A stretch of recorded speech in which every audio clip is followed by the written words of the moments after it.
Baik, Assalamualaikum warahmatullahi wabarakatuh. Baik, saudaraku Siman, pada kesempatan ini, kalau para asatidzah kita mungkin sudah banyak membahas dan tidak asing buat kita tentang masalah keutamaan Ramadan. Saya akan lebih banyak membahas tentang masalah tazkiyatun nafs, pensucian jiwa kita. Saya tidak akan menyinggung di kesempatan ini keutamaan-keutamaan Ramadan lagi. Itu mungkin para asatidzah yang lain. Tetapi kami akan lebih menyentuh ke masalah bagaimana kalau seandainya Ramadan ini adalah Ramadan terakhir kita.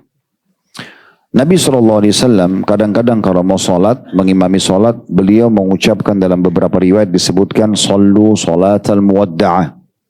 Cobalah sholat seakan-akan adalah sholat terakhirmu.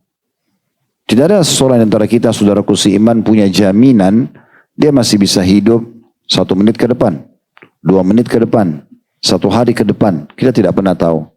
Dan sehebat apapun kita menjaga kesehatan tubuh kita, istirahat yang cukup, makanan yang berkualitas, di lingkungan yang kita hidup, udaranya asri, kita berolahraga yang cukup, tapi faida jaa ajaluhum la yastakhiruna sa'atan wa la yastakdimun. Kalau sudah sampai batas waktu umur yang Allah kasih, mau kuat, mau lemah, mau sakit, mau sehat, mau kaya, mau miskin, mau pejabat, masyarakat biasa, bahkan para rasul pun meninggal dunia. Tidak ada yang diterlambatkan sesaat ataupun dimajukan sesaat. Setiap orang harus menyadari kalau akan datang kepadanya waktu itu. Tidak mungkin tidak. Maka orang yang cerdas adalah orang yang betul-betul menyadari tentang masalah ini. Kita akan lebih banyak berbicara tentang masalah poin ini. Ya. Bagaimana kita coba menyentuh dari sisi keimanan, bagaimana kalau Ramadan ini, atau bahkan ibadah yang terakhir baru kita lakukan tadi, ini adalah ibadah yang terakhir. Bukankah saudaraku seiman, orang-orang yang ada di rumah sakit sebagai pasien, berikut seluruh stafnya rumah sakit tersebut, perawat-perawatnya, tenaga medisnya, jauh lebih sedikit jumlahnya dibandingkan orang yang lalang di depan rumah sakit. Yang berarti lebih banyak orang meninggal tanpa sakit. Jadi kalau ada seseorang di antara kita berpikir, persepsi di benak dia, bahwasanya nanti kalau saya masuk ICU baru meninggal, ini pemahaman yang sangat fatal kelirunya. Tidak harus. Berapa banyak orang yang tidur tidak bangun lagi. Berapa banyak orang yang keluar rumahnya, dia tidak pernah nyangka kalau akan terjadi tabrakan, terjadi bencana alam. Dan 1001 sebab bisa datang menjadi penyebab kematian kita. Maka seorang mukmin sadar tentang masalah ini. Ada sebuah fakta yang tidak bisa kita menghindar darinya, itu fakta kematian.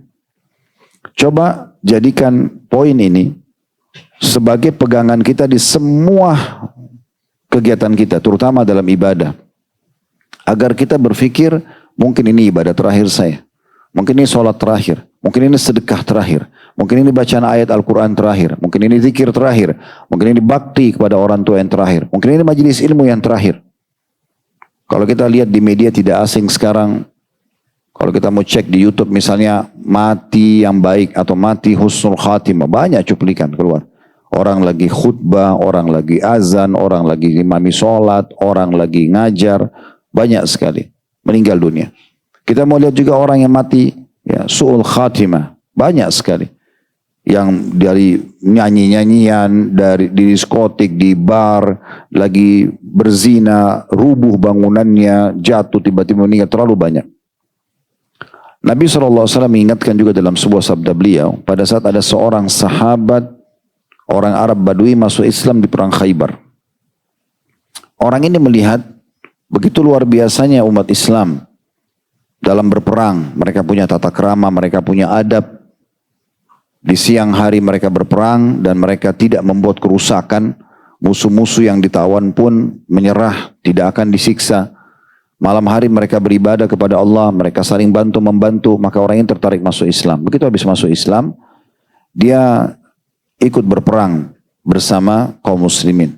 Subhanallah, dia meninggal dunia, mati syahid. Waktu dilihat oleh Nabi SAW, Nabi SAW berkata, apakah ini orang yang tadi? Kata para sahabat, iya ya Rasulullah. Kata Nabi SAW, siapa yang ingin melihat penghuni surga yang belum pernah sujud sekalipun, lihat orang ini. Karena orang ini baru syahadat, ikut perang, terbunuh mati syahid. Lalu beliau bersabda apa? Beliau mengatakan, sungguh seseorang di antara kalian lebih dekat dengan surganya daripada tali sendalnya sendiri. Dia tinggal sholat, puasa, lakukan ketaatan-ketaatan, tinggalkan dilarang. Sampai ajal datang masuk surga. Nggak ada keraguan dalam masalah itu. Karena pondasi agama kita keyakinan. Kita nggak boleh ragu. Nggak boleh kita bilang surga ada nggak sih? Saya akan terima balasan amal saya sih. Nggak boleh. Kita harus punya keyakinan. Berdoa pun punya keyakinan. Semuanya kita punya keyakinan. Pondasi dasar agama kita keyakinan. Jadi kita harus faham bahwasanya surga itu sangat dekat. Lalu kata Nabi SAW, dan seseorang di antara kalian lebih dekat dengan nerakanya daripada tali sendalnya sendiri. Dia zina, dia berbohong, manipulasi data, membunuh orang, menggunjing, memfitnah, begitu aja terus sampai mati masuk neraka. Dan tidak ada keraguan dalam masalah ini. Benar-benar semua itu adalah sebuah data dan fakta yang akan kita lihat dengan mata kepala kita. Oleh karena itu teman-teman sekalian, di pembukaan kita, saya ingin menyampaikan di judul Ramadan terakhir ini, dua buah poin besar.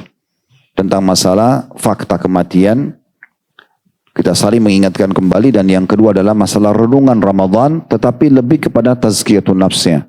Terdiri dari 3 bahasan, di poin A-nya sebelum menyesal, di poin B-nya adalah sempurnakan yang kurang, dan di poin C-nya taubat dari kesalahan sebelum terlambat. Kita akan bicara masalah fakta kematian. Terlalu banyak ayat-ayat Al-Quran yang berbicara tentang masalah ini.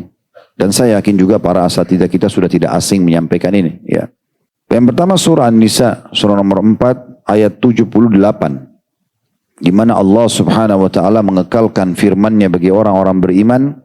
Aynama takunu yudrikkumul mautu walau kuntum fi burujim musyayyadah. Ya. Dimanapun kalian berada atau kamu berada, maka kematian pasti akan mendatangimu. Mau kamu sehat, sakit, mau kuat, mau lemah, mau kaya, mau miskin, mau raja atau masyarakat biasa, pasti mendatangimu. Meskipun kamu berada di sebuah benteng yang kokoh. Meskipun aku berada di sebuah benteng yang kokoh. Allah subhanahu wa ta'ala kekalkan dalam surah An-Nisa 78. Tidak ada kebohongan dalam firman Allah ini, dan tidak ada yang luput dari ini. Mau orang sekuat apapun, mau banyak prajurit-prajuritnya, pengawal-pengawalnya, dia berada di benteng yang kuat, Allah mengatakan, Aynama takunu, dimanapun kamu berada, di muka bumi ini, yudrikkumul maut, pasti mati akan mendatangimu, merenggutmu. Ya. Walau kuntum fi burujim musyayyadah, walaupun kalian sedang berada atau kamu berada di sebuah benteng yang kokoh. Yang kedua, surah Al-Jum'ah, surah nomor 62, ayat 8. Kata Allah subhanahu wa ta'ala, Qul innal mauta alladhi tafirruna minhu fa innahu mulaqikum. Thumma turadduna ila alimil ghaibi wasyahadati fayunabbi'ukum bima kuntum ta'amalun. Katakan, hai Muhammad, sampaikan kepada semua manusia, bukan cuma orang beriman, bahwasanya kematian yang kamu lari darinya. Salah satu makna lari adalah semua orang kalau ditanya mau mati enggak, orang bilang tidak. Mereka lari dari kematian tersebut. Pasti akan menemuimu. Suka atau tidak suka. Pasti datang. Sehebat apapun kita jaga kesehatan, olahraga setiap hari, ajal datang mati. Kemudian, tidak sampai di situ. Kalau hanya mati, selesai. Dimakan oleh tanah jasadnya lalu tidak ada kebangkitan, nggak ada masalah. Permasalahannya tidak sampai di situ. Semua yang kita kerjakan selama di dunia, baik ataupun buruk, Allah mengatakan kemudian kamu akan dikembalikan kepada yang maha mengetahui yang gaib dan nyata. Yang kalian sembunyikan dan kalian terang-terangkan, semua akan dipaparkan dan dibeberkan di hadapan Allah pada hari kiamat. Lalu dia-nya besar kata ganti Allah, memberitakan kepadamu apa yang telah kamu kerjakan. Sehebat apapun kita rahasiakan, akan Allah beberkan di hari kiamat. Saksi bahasan kita adalah masalah kematian yang kita lari pasti akan menemui. Surah Al-Mu'minun ayat 99 sampai 100. Allah Subhanahu wa taala memberikan gambaran kepada kita juga tentang masalah kematian. Bahkan Allah berikan bocoran, nanti orang-orang kafir kalau meninggal, mereka akan mengatakan kata-kata ini. Semuanya sama. Semuanya akan mengatakan ini, cuma kita tidak mendengar.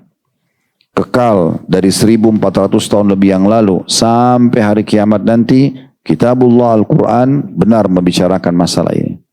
Hatta idza jaa ahadahumul maut qala rabbi irji'un la'alli a'malu salihan fima tarakt.